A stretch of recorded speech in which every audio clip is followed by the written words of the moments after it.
Well, you talked in some of the interviews I've read that you don't have a lot of friends who are your age. Right. Tell us a little bit about what your childhood's been like, and how that came about. Well, I started singing on stage when I was 5, and when I was in 6th grade, I got out of public school and started homeschooling, and I had a tutor that's teaching me. So I've been doing that for a couple of years, and when I was about to go into 7th grade, I pre-tested and skipped 7th and 8th grade. So I moved into 9th, and I'll be a sophomore at the beginning of this fall. But I think since I did that and started homeschooling, after 6th grade, that I got kind of away from all my friends at school, and I really don't get to see anybody anymore because I'm out so much. And I'm around adults all the time, and I've grown up in an adult world all my life. So most of my friends are a lot older than me, but I don't mind that at all. Do you miss? Is there anything about what people call a normal child? Have you missed anything? You feel like you've missed anything growing up so fast? I really don't think so, because I don't think I'm missing anything because I'm achieving a lot. But I think I know I'm giving up a lot, but I'm also getting something back for doing that. So, but I love doing what I'm doing. I mean, this is what I wanted to do for a long time. So. You talked about how this is really your idea, and that you've known that what you want to do for a long time. I guess your parents moved because of what you want to do. Can you tell us some of that? Well, I'm originally from Jackson, Mississippi, and my dad actually got offered a job up in Dallas, Texas, and also there were more venues to play, like the local Opry's around the Dallas and Fort Worth area. I mean, there were places to play around there for me to sing. So we moved up there for both reasons, but I think they've really sacrificed a lot to help me, and that was one thing they did was we moved up to Dallas when I was 6 to pursue my career. It's awfully young to know what you wanted to do. Yeah, I knew at 5 this is what I wanted to do. I don't know how, but I did. And how long have you been singing? I understand there are tapes of you singing when you were very young. Yeah, when I was 18 months old, my dad has tapes of me singing then, and it's pretty funny. I can actually sing a lot better than I can talk. But but I started singing on stage when I was 5, so I've been doing it for a long time. You did the Star Search thing? Yeah, when I was 8, I was on Star Search, and I won my first time. That was a lot of fun. And I just started singing all the local Opry's when I was 6, and then was on Star Search when I was 8. Then when I was 11, I had an album out in an independent label around the Dallas and Fort Worth area. And that's actually what I got my record deal off of. Someone from Curb picked it up and sent it to Mike Curb, who was head of my label, and he gave us a call. So it happened pretty fast. It really did. Well, a lot of people who want to be in music don't get where you've gotten, and they certainly don't get there at your age. What do people tell you about that? What kind of reaction do you think you're getting in Nashville and in the music industry? I think they're kind of surprised that they, some people think, I think they think I might be a one-hit wonder, or before my album came out, I know that's what they were thinking, I might have been a novelty act. And when my album came out, I had many people come up to me and say, we thought you were going to be a one-hit wonder, and now we heard your album and we love it. And we think you're going to be around for a long time, which hopefully I will be. So I think now all the industry's behind me and really supportive, and they've been really great to me. What are your thoughts on the CMA? I can't believe that. I was never expecting 2 CMA nominations because my album wasn't even out when they started the preliminary nominations for it, and when I didn't even vote for myself, so I'm going, somebody had to vote it for me.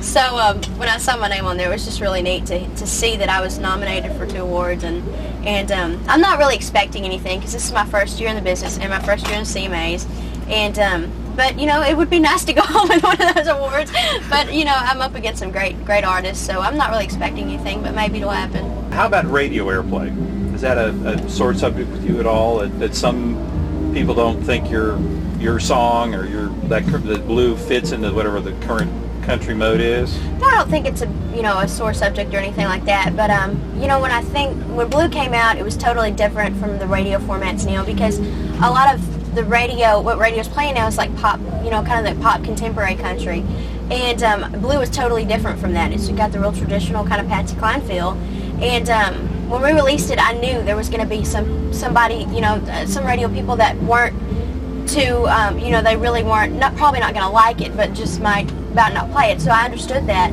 But everybody's got their own opinion, and I know they had their reasons for not playing it, which hopefully we've got some contemporary stuff on the album, so stuff that's really good for radio. So hopefully when that comes out, they'll be able to play that.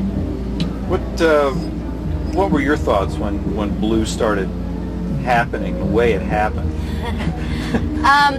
It really surprised me, actually, because, you know, like I said, Blue was totally different, and I didn't know how radio or how anybody was going to react to this song, and it really took off, and it was really exciting for me to see my first single do something like that. Even though it didn't go #1, it happened fast, and people are now calling it, and it's a big honor for me for it to be called the world's biggest single, and it's like, that's really cool. And I mean, not even for it to not even go #1, for it just to be top 10 as my first single was a real big thrill for me. And it's not just a country hit. No, actually, it crossed over to pop. I can't believe that. And the album, when it debuted at #4 on the pop charts and #1 on country. And I mean, there's pop radio playing it now. I mean, I just can't believe that song is so traditional. It's crossing over everything. And that's a big thrill for me. I mean, to see something like pop music, which I'm not even trying to sing or singing, you know, it just crosses over and people are liking it in that field of music. Now, you do sing pop, though, right? Well, I've loved all kinds of music my entire life. You know, anywhere from Barbra Streisand to Alanis Morissette to Celine Dion. I mean, to Reba, everybody. And I've grown up on pop and country and just everything. So I've sang pop music also all my life. So it was kind of hard for me to decide between pop and country because I love both kinds of music. But I think I grew up, you know, my roots are really country music, and that's what I grew up on. So and I think a lot of the people drew me to it too, because the industry, everybody I've ever met has been so nice to me, and I think it's a great field of music. Now, the song Blue, people say it sounds, you're compared to other artists in that song. Right. I'm compared to Patsy Cline a lot, and I think that's a big honor for me because I've been a big fan of her music for a long time. In fact, she was the first person I ever listened to in country music. So she's been a big influence on my career. So to be compared with such a great singer is a big deal for me. And how consciously did you go for that sound, or how did the blue and the yodel and all, how did all that come about? Well, you know, I really when we got the song in, the yodel wasn't in the song, and I really don't remember how it came about, and I didn't intentionally put it in there. But I guess it just kind of came out one day, and I stuck it in the song, and I let my dad hear it, and he really did like that in there, so we decided to cut it. And when we did cut it, I didn't try to sound like Patsy or anything like that, and I think probably what it is that what they're comparing is the song, because it was written for her originally, and I think it's got the older feel like something she would do. So I never intentionally tried to sound like her or put the yodel in there, it just kind of happened one day. It kind of all came together. I understand that perhaps your co-managing dad and record producer was not enthused about Blue as a song for you. Is that? No, actually, when we got the song in, he listened to it and kind of threw it in the corner and said it's just too old for her, but it's a good song, it's just too old. And I stuck it in the tape player, and I fell in love with the song. But you know, it didn't have the yodel in there, and I didn't, like I said, I didn't hear it in there. It just kind of just came out one day, and I put it in there, and he loved it. So you know, I think he keeps on saying I made it my own, and I kind of think I really did, because on the demo, it doesn't sound anything like what we have now. I mean, it sounds like a totally different song.